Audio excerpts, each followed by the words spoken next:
أعوذ بالله من الشيطان الرجيم بسم الله الرحمن الرحيم پناہ مانگتا ہوں اللہ کی شیطان مردود سے، اللہ کے نام سے جو رحمان اور رحیم ہے۔ کاف ہا یا عین صاد، ذکر ہے اس رحمت کا جو تیرے رب نے اپنے بندے زکریا پر کی تھی جبکہ اس نے اپنے رب کو چپکے چپکے پکارا۔ اس نے عرض کیا، اے پروردگار، میری ہڈیاں تک گھل گئی ہیں اور سر بڑھاپے سے بھڑک اٹھا ہے۔ اے پروردگار، میں کبھی تجھ سے دعا مانگ کر نامراد نہیں رہا۔ مجھے اپنے پیچھے اپنے بھائی بندوں کی برائیوں کا خوف ہے اور میری بیوی بانجھ ہے۔ تو مجھے اپنے فضل خاص سے ایک وارث عطا کرتے جو میرا وارث بھی ہو اور آل یعقوب کی میراث بھی پائے، اور اے پروردگار اس کو ایک پسندیدہ انسان بنا۔ جواب دیا گیا، اے زکریا، ہم تجھے ایک لڑکے کی بشارت دیتے ہیں جس کا نام یحییٰ ہوگا۔ ہم نے اس نام کا کوئی آدمی اس سے پہلے پیدا نہیں کیا۔ عرض کیا، پروردگار، بھلا میرے ہاں کیسے بیٹا ہوگا جبکہ میری بیوی بانجھ ہے اور میں بوڑھا ہو کر سوکھ چکا ہوں؟ جواب ملا، ایسا ہی ہوگا۔ تیرا رب فرماتا ہے کہ یہ تو میرے لیے ایک ذرا سی بات ہے، آخر اس سے پہلے میں تجھے پیدا کر چکا ہوں جبکہ تو کوئی چیز نہ تھا۔ زکریا نے کہا، پروردگار، میرے لیے کوئی نشانی مقرر کر دے۔ فرمایا، تیرے لیے نشانی یہ ہے کہ تو پے ہم 3 دن لوگوں سے بات نہ کر سکے۔ چنانچہ وہ محراب سے نکل کر اپنی قوم کے سامنے آیا اور اس نے اشارے سے ان کو ہدایت کی کہ صبح و شام تسبیح کرو۔ اے یحییٰ، کتاب الہی کو مضبوط تھام لے۔ ہم نے اسے بچپن ہی میں حکم سے نوازا اور اپنی طرف سے اس کو نرم دلی اور پاکیزگی عطا کی، اور وہ بڑا پرہیزگار اور اپنے والدین کا حق شناس تھا۔ وہ جبار نہ تھا اور نہ نافرمان۔ سلام اس پر جس روز کہ وہ پیدا ہوا اور جس دن وہ مرے اور جس روز وہ زندہ کر کے اٹھایا جائے۔ اور اے محمد، اس کتاب میں مریم کا حال بیان کرو جبکہ وہ اپنے لوگوں سے الگ ہو کر شرقی جانب گوشہ نشین ہو گئی تھی اور پردہ ڈال کر ان سے چھپ بیٹھی تھی۔ اس حالت میں ہم نے اس کے پاس اپنی روح کو یعنی فرشتے کو بھیجا اور وہ اس کے سامنے ایک پورے انسان کی شکل میں نمودار ہو گیا۔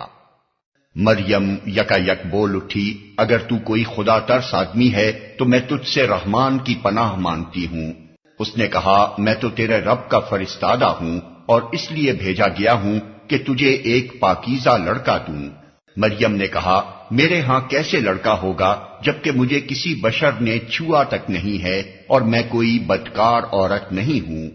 فرشتے نے کہا، ایسا ہی ہوگا، تیرا رب فرماتا ہے کہ ایسا کرنا میرے لیے بہت آسان ہے، اور ہم یہ اس لیے کریں گے کہ اس لڑکے کو لوگوں کے لیے ایک نشانی بنائیں اور اپنی طرف سے ایک رحمت، اور یہ کام ہو کر رہنا ہے۔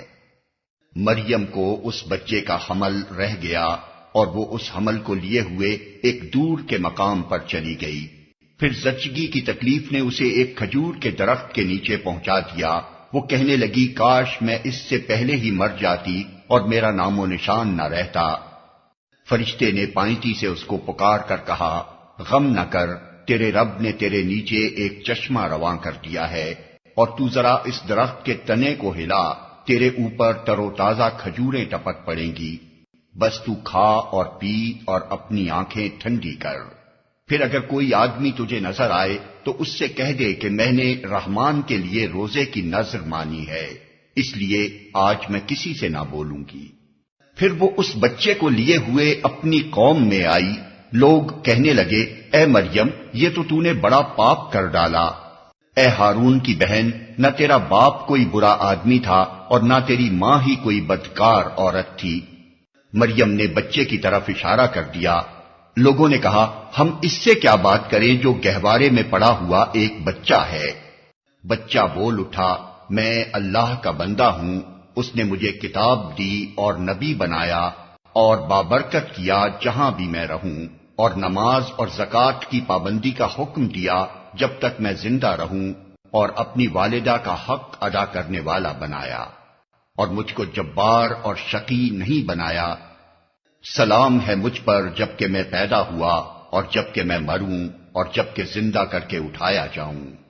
یہ ہے عیسیٰ ابن مریم اور یہ ہے اس کے بارے میں وہ سچی بات جس میں لوگ شک کر رہے ہیں۔ اللہ کا یہ کام نہیں ہے کہ وہ کسی کو بیٹا بنائے، وہ پاک ذات ہے۔ وہ جب کسی بات کا فیصلہ کرتا ہے تو کہتا ہے کہ ہو جا، اور بس وہ ہو جاتی ہے۔ اور عیسیٰ نے کہا تھا اللہ میرا رب بھی ہے اور تمہارا رب بھی، بس تم اس کی بندگی کرو، یہی سیدھی راہ ہے۔ مگر پھر مختلف گروہ باہم اختلاف کرنے لگے، سو جن لوگوں نے کفر کیا ان کے لیے وہ وقت بڑی تباہی کا ہوگا جبکہ وہ ایک بڑا دن دیکھیں گے جب وہ ہمارے سامنے حاضر ہوں گے۔ اس روز تو ان کے کان بھی خوب سن رہے ہوں گے اور ان کی آنکھیں بھی خوب دیکھتی ہوں گی، مگر آج یہ ظالم کھلی گمراہی میں مبتلا ہیں۔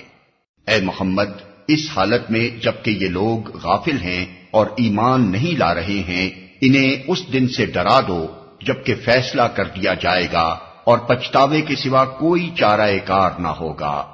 آخر کار ہم ہی زمین اور اس کی ساری چیزوں کے وارث ہوں گے اور سب ہماری طرف ہی پلٹائے جائیں گے۔ اور اس کتاب میں ابراہیم کا قصہ بیان کرو، بے شک وہ ایک راست باز انسان اور ایک نبی تھا۔ انہیں ذرا اس موقع کی یاد دلاؤ جبکہ اس نے اپنے باپ سے کہا کہ ابا جان آپ کیوں ان چیزوں کی عبادت کرتے ہیں جو نہ سنتی ہیں نہ دیکھتی ہیں اور نہ آپ کا کوئی کام بنا سکتی ہیں۔ ابا جان میرے پاس ایک ایسا علم آیا ہے جو آپ کے پاس نہیں آیا، آپ میرے پیچھے چلیں، میں آپ کو سیدھا راستہ بتاؤں گا۔ ابا جان آپ شیطان کی بندگی نہ کریں، شیطان تو رحمان کا نافرمان ہے۔ ابا جان مجھے ڈر ہے کہ کہیں آپ رحمان کے عذاب میں مبتلا نہ ہو جائیں اور شیطان کے ساتھی بن کر رہیں۔ باپ نے کہا ابراہیم کیا تو میرے معبودوں سے پھر گیا ہے؟ اگر تو باز نہ آیا تو میں تجھے سنگسار کر دوں گا، بس تو ہمیشہ کے لیے مجھ سے الگ ہو جا۔ ابراہیم نے کہا سلام ہے آپ کو، میں اپنے رب سے دعا کروں گا کہ آپ کو معاف کر دے، میرا رب مجھ پر بڑا ہی مہربان ہے۔ میں آپ لوگوں کو بھی چھوڑتا ہوں اور ان ہستیوں کو بھی جنہیں آپ لوگ خدا کو چھوڑ کر پکارا کرتے ہیں، میں تو اپنے رب ہی کو پکاروں گا، امید ہے کہ میں اپنے رب کو پکار کے نامراد نہ رہوں گا۔ پس جب وہ ان لوگوں سے اور ان کے معبودان غیر اللہ سے جدا ہو گیا تو ہم نے اس کو اسحاق اور یعقوب جیسی اولاد دی اور ہر ایک کو نبی بنایا اور ان کو اپنی رحمت سے نوازا اور ان کو سچی ناموری عطا کی۔ اور ذکر کرو اس کتاب میں موسیٰ کا، وہ ایک چیدہ شخص تھا اور رسول نبی تھا۔ ہم نے اس کو طور کے داہنی جانب سے پکارا اور راز کی گفتگو سے اس کو تقرب عطا کیا اور اپنی مہربانی سے اس کے بھائی ہارون کو نبی بنا کر اسے مددگار کے طور پر دیا۔ اور اس کتاب میں اسماعیل کا ذکر کرو، وہ وعدے کا سچا تھا اور رسول نبی تھا، وہ اپنے گھر والوں کو نماز اور زکوٰۃ کا حکم دیتا تھا اور اپنے رب کے نزدیک ایک پسندیدہ انسان تھا۔ اور اس کتاب میں ادریس کا ذکر کرو، وہ ایک راست باز انسان تھا اور ایک نبی تھا اور اسے ہم نے بلند مقام پر اٹھایا تھا۔ آیت سجدہ۔ یہ وہ پیغمبر ہیں جن پر اللہ نے انعام فرمایا آدم کی اولاد میں سے اور ان لوگوں کی نسل سے جنہیں ہم نے نوح کے ساتھ کشتی پر سوار کیا تھا، اور ابراہیم کی نسل سے اور اسرائیل کی نسل سے، اور یہ ان لوگوں میں سے تھے جن کو ہم نے ہدایت بخشی اور برگزیدہ کیا۔ ان کا حال یہ تھا کہ جب رحمان کی آیات ان کو سنائی جاتی تو روتے ہوئے سجدے میں گر جاتے تھے۔ پھر ان کے بعد وہ ناخلف لوگ ان کے جانشین ہوئے جنہوں نے نماز کو ضائع کیا اور خواہشات نفس کی پیروی کی، بس قریب ہے کہ وہ گمراہی کے انجام سے دوچار ہوں۔ البتہ جو توبہ کر لیں اور ایمان لے آئیں اور نیک عملی اختیار کر لیں وہ جنت میں داخل ہوں گے اور ان کی ذرہ برابر حق تلفی نہ ہوگی۔ ان کے لیے ہمیشہ رہنے والی جنتیں ہیں جن کا رحمان نے اپنے بندوں سے درپردہ وعدہ کر رکھا ہے، اور یقیناً یہ وعدہ پورا ہو کر رہنا ہے۔ وہاں وہ کوئی بیہودہ بات نہ سنیں گے، جو کچھ بھی سنیں گے ٹھیک ہی سنیں گے، اور ان کا رزق انہیں پیہم صبح و شام ملتا رہے گا۔ یہ ہے وہ جنت جس کا وارث ہم اپنے بندوں میں سے اس کو بنائیں گے جو پرہیزگار رہا ہے۔ اے محمد، ہم تمہارے رب کے حکم کے بغیر نہیں اترا کرتے۔ جو کچھ ہمارے آگے ہے اور جو کچھ پیچھے ہے اور جو کچھ اس کے درمیان میں ہے، ہر چیز کا مالک وہی ہے، اور تمہارا رب بھولنے والا نہیں ہے۔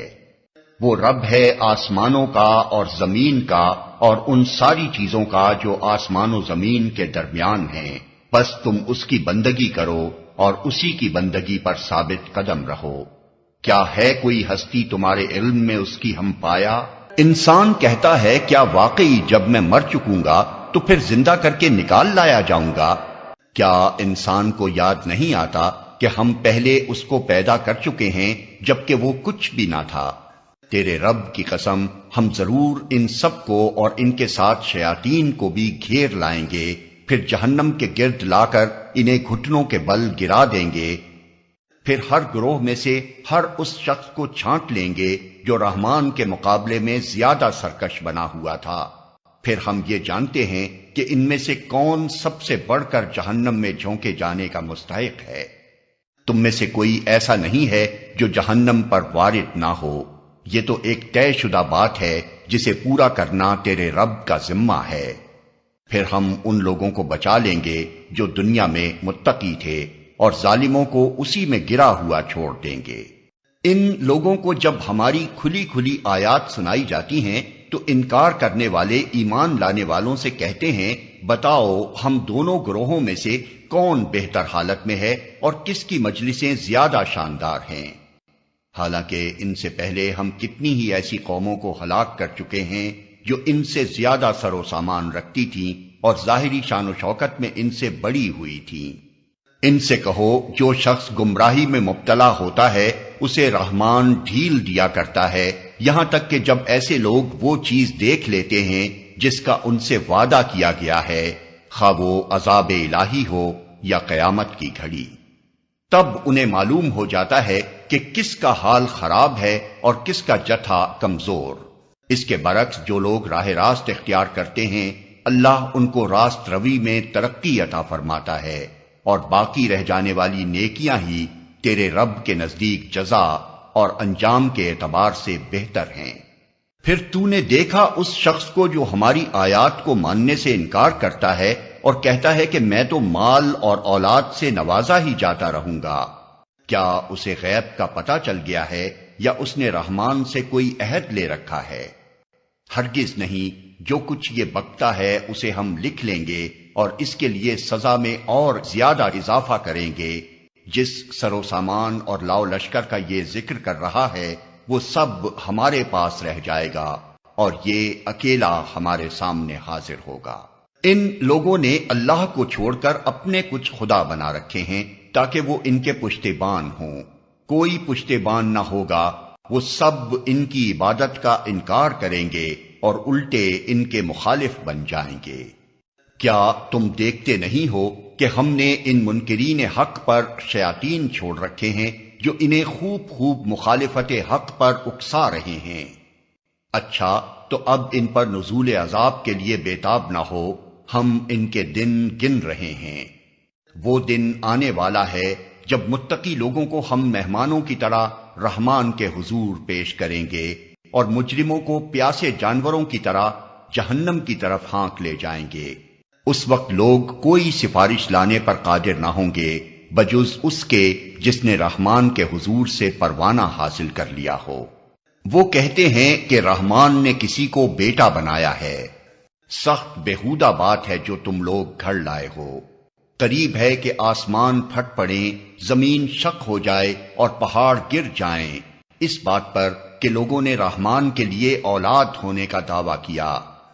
رحمان کی یہ شان نہیں ہے کہ وہ کسی کو بیٹا بنائے۔ زمین اور آسمانوں کے اندر جو بھی ہیں سب اس کے حضور بندوں کی حیثیت سے پیش ہونے والے ہیں۔ سب پر وہ محیط ہے اور اس نے ان کو شمار کر رکھا ہے۔ سب قیامت کے روز فردن فردن اس کے سامنے حاضر ہوں گے۔ یقیناً جو لوگ ایمان لے آئے ہیں اور عمل صالح کر رہے ہیں، عنقریب رحمان ان کے لیے دلوں میں محبت پیدا کر دے گا۔ پس اے محمد، اس کلام کو ہم نے آسان کر کے تمہاری زبان میں اسی لیے نازل کیا ہے کہ تم پرہیزگاروں کو خوشخبری دے دو اور ہٹ دھرم لوگوں کو ڈرا دو۔ ان سے پہلے ہم کتنی ہی قوموں کو ہلاک کر چکے ہیں، پھر آج کہیں تم ان کا نشان پاتے ہو یا ان کی بھنک بھی کہیں سنائی دیتی ہے؟